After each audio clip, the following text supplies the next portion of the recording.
네, 교회 여러분 안녕하십니까? 오늘은 1월 3일 월요일입니다. 오늘 새벽에 저희들이 함께 나눌 성경 말씀은 시편 51편 13절부터 17절까지 19절까지 말씀 되겠습니다.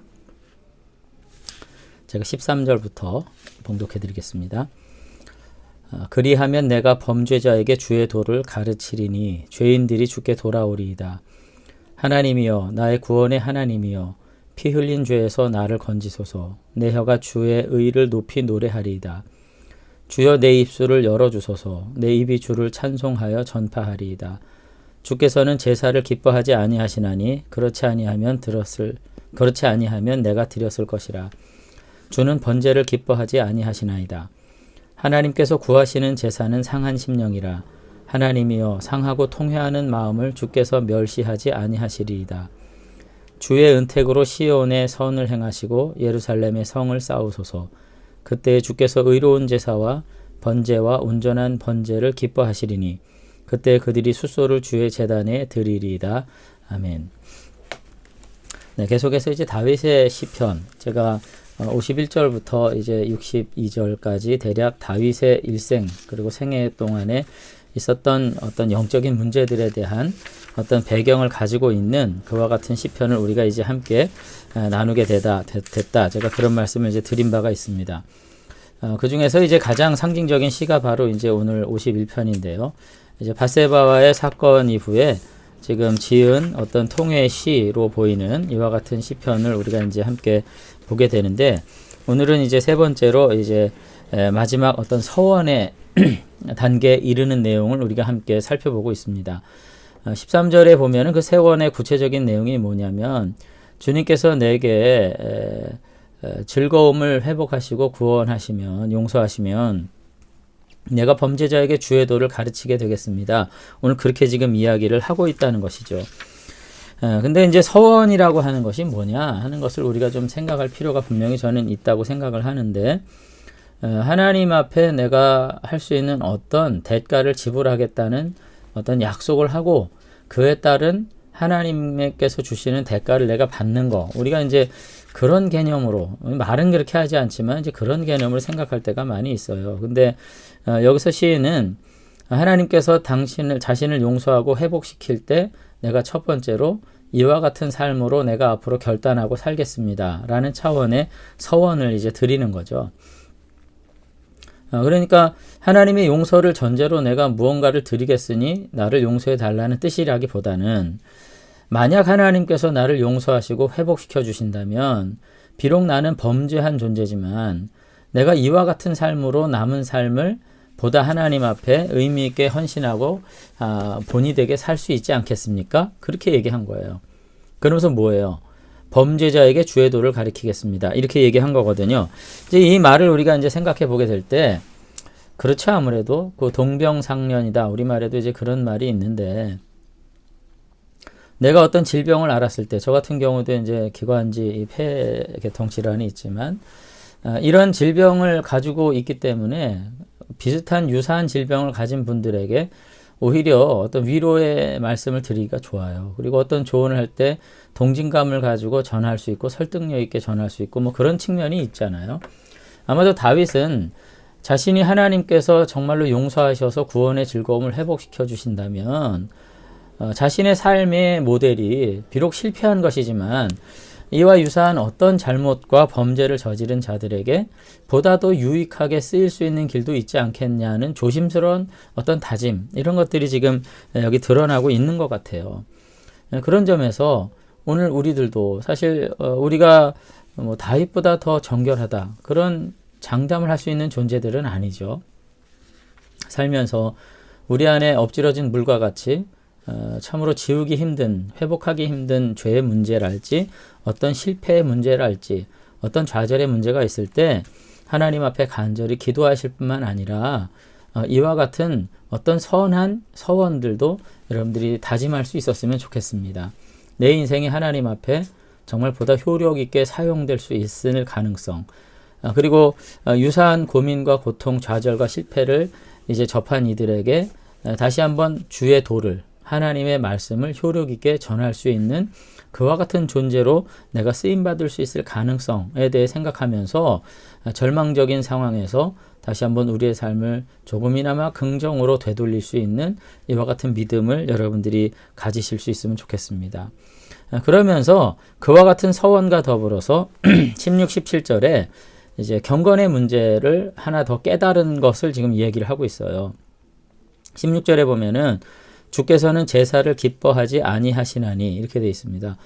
이 말이 액면 그대로 옳다. 우리가 그렇게 말할 수는 없어요. 근데 17절을 보면 우리가 조금 더 이해하기가 쉽습니다. 거기 보면 뭐라고 되어 있냐면은 하나님께서 구하시는 제사는 상한 심령이라 이렇게 되어 있거든요. 여기 지금 상한 심령이라는 게 굉장한 의역입니다. 사실 쪼개진 영혼이란 뜻이거든요. 쪼갠 영혼. 근데 제사는 결국 뭡니까? 짐승을 각을 뜨는 거죠. 짐승을 다 쪼개서 드리는 겁니다.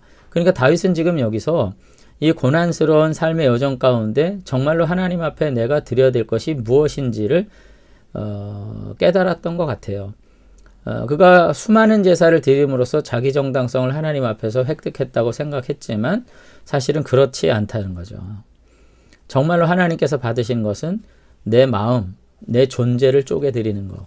짐승을 데려가서 각을 뜨고 그것으로 번제를 드리겠지만 사실은 그것은 하나의 절차적인 어떤 행위고 그 안에 담긴 의미는 내가 그와 같이 드려져야 되는 것이라는 점을 여기 깨달으면서 지금 17절에 하나님께서 구하시는 제사는 상한 심령이라 이렇게 지금 이야기를 하고 있다는 것입니다.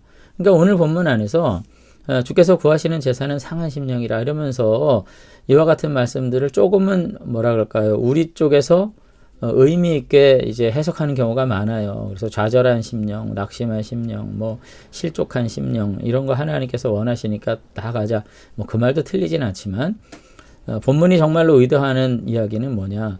내 중심을 하나님 앞에 드리는 것이야말로 제사의 정신이라는 점을 다시 한번 회복하면서 당신이 본인의 마음이 이와 같이 회복될 때 진정한 하나님을 향한 헌신도 다시금 의미 있게 드려질 수 있을 것이다. 지금 이 순간 내가 정말 마음을 쪼개서 드리는 통회하는 제사자로서 주님 앞에 내가 섰사오니 저를 멸하지 말아 주십시오. 오늘 그렇게 기도하고 있는 것을 볼 수 있습니다. 그래서 오늘 저는 시편 51편을 마무리하면서 우리에게도 이와 같은 나락에 떨어질 수밖에 없는 실수와 죄의 문제들이 있을 수 있거든요. 그때 정말로 우리가 믿음이 주는 담대함이란 뭐냐? 하나님 앞에 온전히 나아가서 통회하고 자복하는 것입니다. 그리고는 자신의 삶에 대해서 다시 한번 깊이 숙고하고 이와 같은 부정적인 예조차도 하나님의 뜻에 합당하게 쓰일 수 있을 것이라고 하는 확신을 가지고 나아가는 것. 그리고 상한 심령으로 주님 앞에 내 평생에 온전한 제사자로서 살겠다고 하는 이와 같은 다짐, 뭐 이런 것들이 우리들에게 필요하지 않을까 그런 생각을 하게 됩니다.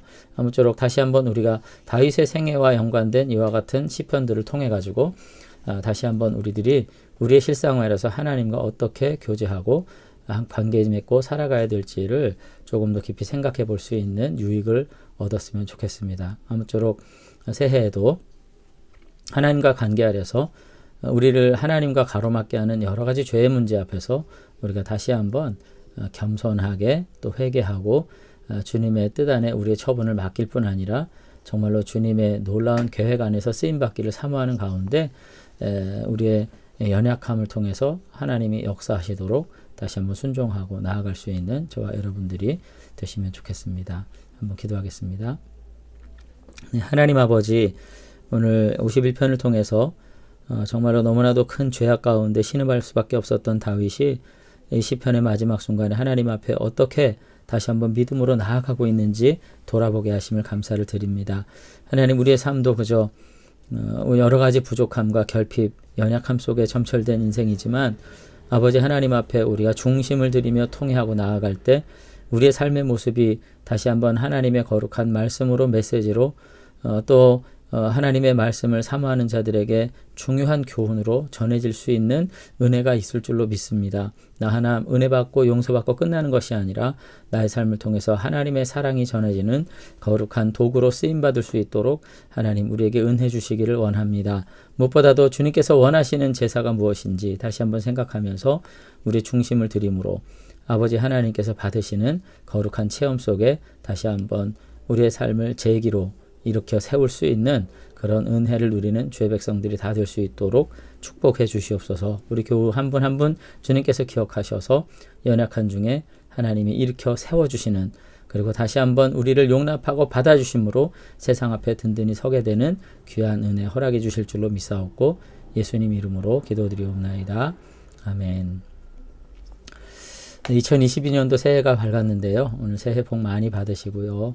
또 하루하루 다시 한번 말씀 안에서 하나님과 귀한 교제 나누는 우리 교우들 되시면 좋겠습니다. 이번 한 주 믿음 안에서 다시 한번 하나님의 사랑을 묵상하고 또 주님과 더불어서 새로운 계획을 가지고 힘차게 시작할 수 있는 그런 새해 첫 주 맞이하시게 되길 바랍니다. 감사합니다.